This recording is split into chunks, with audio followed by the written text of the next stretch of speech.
Two Dearborn men are now charged in connection with the foiled ISIS-inspired terror plot intended to target LGBTQ bars and clubs.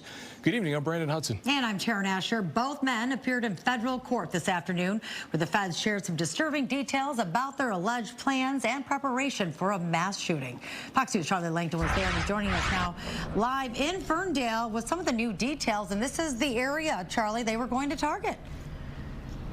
That's right. They were going to target Ferndale. That's right. Two 20-year-olds in federal court. Apparently, according to the complaint, a 73-page complaint, they apparently did not like Ferndale, and in particular, the LGBT. Look at this pride flag there. There's one over here. There's another one here. We know there's a lot of pride flags in downtown Ferndale. But let me tell you a little bit more about what the complaint alleges. Again, a 73-page complaint. They say that these two 20-year-olds were going to conspire with ISIS and then they were amassing AR-15s, multiple handguns. They were practicing. They had ties to Syria and Turkey, and they had a detailed plan in which to carry this out on Halloween, all foiled by the FBI. Now, their attorneys are saying these were nothing more than just video games. They were gamers, etc. Take a look at some of the attorneys and what they said, if anything, after the court hearing today.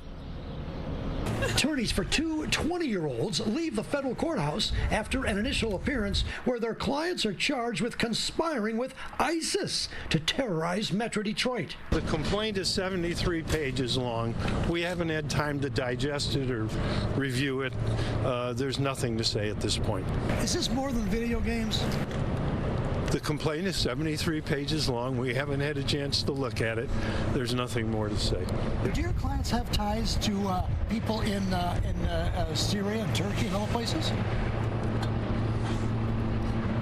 We have not had a chance to review the complaint. Are your clients, they know each other, and how do they know each other?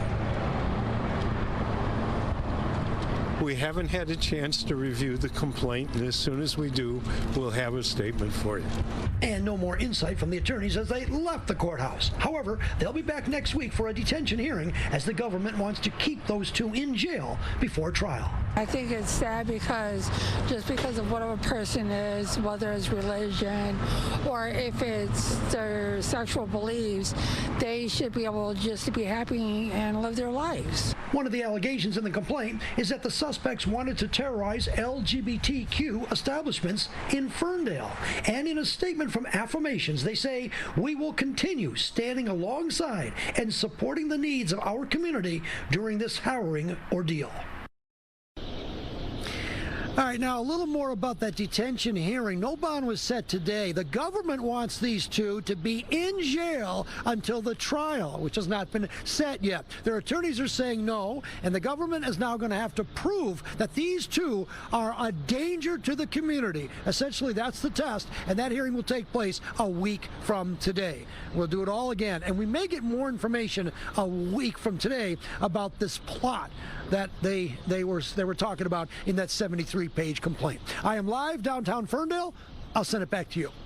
Yeah, Charlie, Taryn was just talking about how we appreciated that you continue to press that attorney in asking those questions there outside of the courthouse.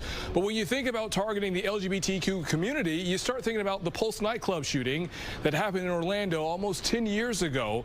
Is there anything that police are going to do, whether beefing up patrols, continuing to watch many of the places that are out there in Ferndale to make sure that they're safe? I don't know that the police did issue a statement later that they said that they welcome everyone in Ferndale. They're very inclusive. Listen, Ferndale's a very beautiful community. I'm not sure, but I'll tell you what, though. The people in Ferndale, we talked to some, they're nervous. They're nervous about this, and they don't want to be subject to an ISIS plot. Again, let's make it clear, the two arrested today, and there may be more, they are innocent until proven guilty. However, it's that threat of a terrorism on Halloween in a particular locale like Ferndale that does get people on edge. So yeah, I would say there probably people tonight here will be they'll be watching a little closer. You're right. Brandon? Yeah, just when you think it can't happen in your neighborhood, stories like this prove that no community is immune. Charlie Langton, we do appreciate it. Thank you so much. You can stay with Fox 2 on air and on the Fox Local app for updates as this story develops. You can also find the latest coverage on our website, fox2detroit.com.